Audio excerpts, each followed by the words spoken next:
Hey guys, what's up? And today I'm gonna do another things video where I talk about things. Yeah, a lot of songs had came out and you know what? I'll do a things video. And I'm tired, so yeah. So I'm gonna be mainly talking about things related to music, the songs that I like, the songs that I dislike, and the songs that I think are pretty middle of the road. Let's start off by the ones that are kinda in the middle. We have 6ix9ine with the track "Stupid" featuring Bobby Shmurda. That's a surprise because if you don't know who Bobby Shmurda is, well, he's in jail right now. But they recorded his verse over the prison phone, and they just slapped it onto the track without any, editing or anything.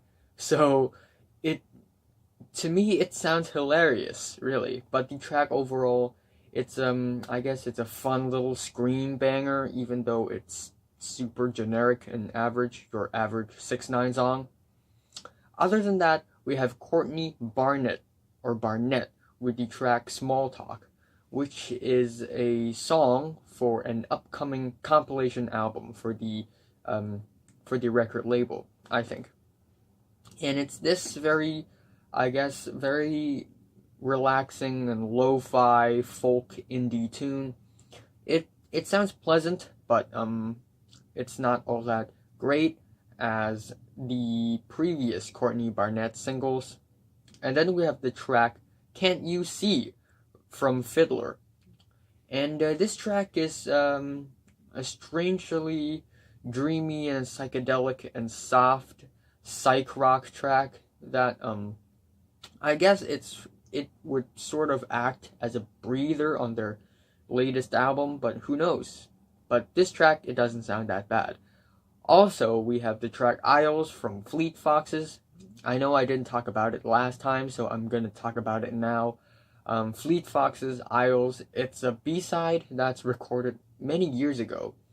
And it's yeah, they sound great, but it's very lo-fi, it's very quiet, and it's not that bad. G-Eazy has a new track called "Endless Summer Freestyle" featuring YG. And their performance is not bad, even though the beat is kinda drab, but yeah. Then we have two Joji tracks, "Can't Get Over You" featuring Clams Casino and "Test Drive". The track "Can't Get Over You" is a bit of an oddball because it's obvious that he's trying to, make something different on this track by using these very, I guess, high-pitched vocals and these goofy, sweet little instrumental beat. And I guess it's kind of interesting how it sounds, but I don't think it's all that great. And the track "Test Drive" is rather normal. It's a little trap song that has a nice beat. And then we have the track "ZZ" from Kodak Black featuring Travis Scott and Offset.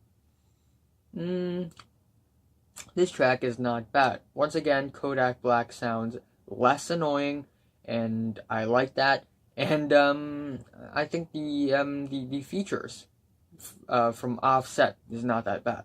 However, Travis Scott is not that great on the track either, so eh. And then we have the track "One Trick Ponies" from Kurt Vile, and it is a more lo-fi. But comparing this track to the other Kurt Vile singles this year, this track is more lo-fi, it's a little more minimalistic, and it may grow on me, who knows. Then we have the track "Multi-Millionaire" featuring Lil Uzi Vert by Lil Pump. And it's a fun, mindless, hedonistic banger that you can enjoy, even though it's dumb. But it's not that great either, because we've listened to songs like this for like a million times already. Then we have the track "Lover Chanting" from Little Dragon. And this track had stirred sort of a controversy a little bit maybe, because it does sound a little obnoxious with the sound effects and all, but still, overall, I think it's pretty soothing. It's a pretty nice little track from Little Dragon. It doesn't have the eccentricity or the catchiness or the appeal or the color, but still, it's not that bad. We have the track Poor Sucker from Low, and it sounds like all the previous Low singles this year. Then we have Immature Couture, or however you pronounce it, from Poppy. And even though it's not as bad if you compare it with other pop contemporaries, it still sounds a little stiff, a little robotic. We have the track Sunflower from Post Malone and Swae Lee for the Spider-Man Into the Spider-Verse project, and I do like how sweet it sounds, and the singing is actually not that bad. However, this song has a huge, I guess, it lacks a strong hook and a strong beat. Then we have the track Please Forgive by Powers Peasant featuring Denzel Curry, IDK, Zombie Juice, and Zilla Kami. The beat is very, very quiet and lo-fi for some reason, but the features, they are not bad at all. Denzel Curry kills it. Then we have Soap and Skin with Surrounded, which is a rather slow and dreary Soap and Skin single. I'm not crazy about it because it doesn't sound all that great, but again, it may grow on me. And we have the track Has Ended from Thom Yorke. Also, he released Open Again. I would also want to include it here. It's not bad. It's a very weird, doodly, spacey, sort of a little here and there kind of track, and it's for the upcoming Suspiria movie, which I will definitely for sure watch. But yeah, it doesn't sound that bad. It sounds like some of the Thom Yorke solo stuff, but with a more horror flavor. And at the end, we have Willie Nelson, country music hero Willie Nelson with the track Vote 'Em Out. And it's fun country, fun little country sweet tune about voting. Because, by the way, if you're in the USA right now, you better vote. I can't vote because I'm not a USA citizen. Even though the track sounds like I don't know, a kid's song that I've heard before, but still, it's not that bad.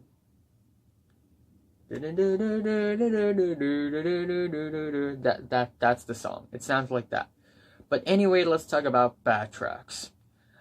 Bad Bunny, Mia featuring Drake, and oh boy, this track is bad. Drake, following all the, pretty much, not all, but Drake is following a lot of the other rap R&B contemporaries, and he's trying Latin pop rap. And man, it's pretty bad. It sounds boring, it sounds bland, and Drake sounds really awkward. But this time, it's not in English, but in Espanol. And then we have a Noise Sweet for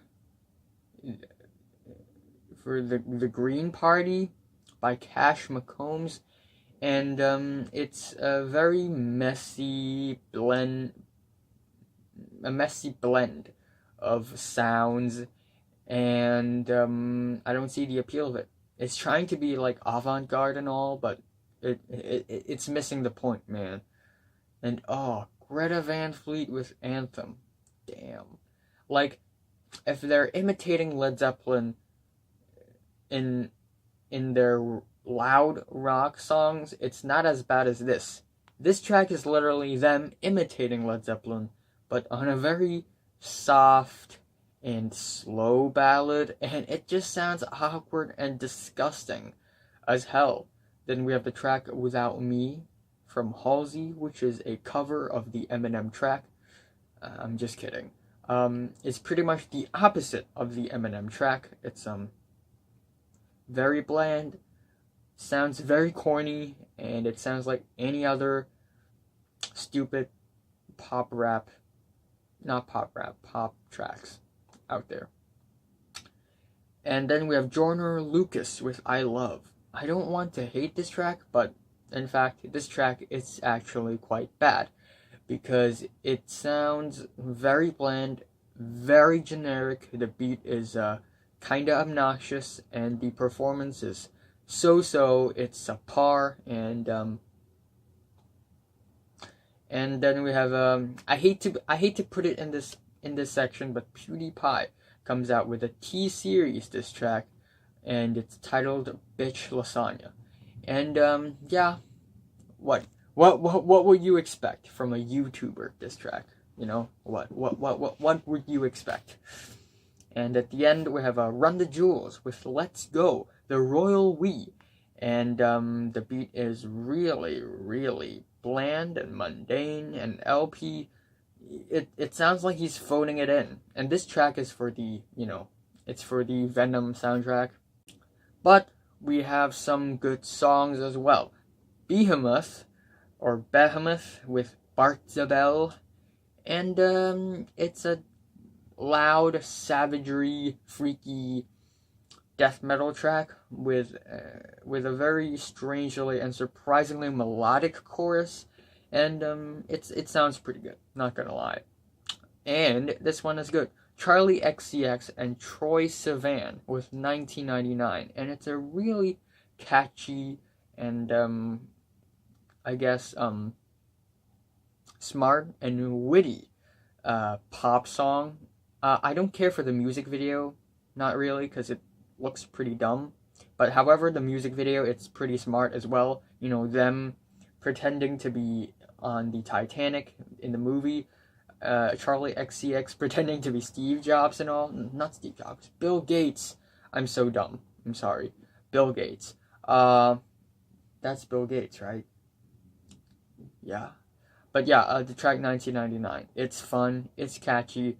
Then we have the track Clarence Clarity with Adam and the Evil. So, Adam and the Evil from Clarence Clarity. This track has a very loud and overblown beat, but it's very catchy and it sounds pretty freaky, and I love how it sounds. We have So Right So Clean by Cloud Nothings, which is again a very solid rock tune with some nice instrumentations.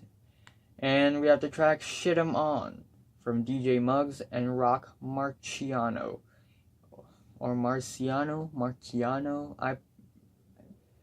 I mean, if it's Italian, I should probably call it Marciano. And it sounds better. Marciano. Okay, anyway, this is an abstract rap track, but with a very soothing and dreamy beat. And I love it. I honestly love it. It's pretty surreal. It's really relaxing, and it sounds great. High on Fire comes out with another amazing and explosive and grotesque sort of heavy metal track, progressive metal, and Spewn from the Earth. And once again, the guitar riffs, they are monstrous. It's loud, it's exciting, it's adrenaline pumping, it's awesome. Holy Ghost with an exclamation mark comes out with a track titled Anxious, and it's a very catchy and fun and light-hearted 90s throwback synth funk track. Jaden Smith comes out with Goku, which I think is actually pretty good in the I guess in the standards of Jaden Smith, because the beat is actually really freaky here. It sounds really interesting, and his performance is actually not that bad, not that obnoxious. We have the track Understood from Mick Jenkins. Looking forward to his new album, because this track is once again a very solid tune, a very solid rap song with some really excellent flow and excellent lyrics, and the beat is awesome. Quarry, a rapper, comes out with a track 1:04 p.m. and It's a cute, weird, fun little rap song with a, again, nice flow, nice beat, nice performance. Sharon Van Etten comes out with a new track titled Comeback Kid, and the track is passionate, the performance is amazing, and the strings, they're pretty beautiful, and overall it's kind of a catchy song, not gonna lie.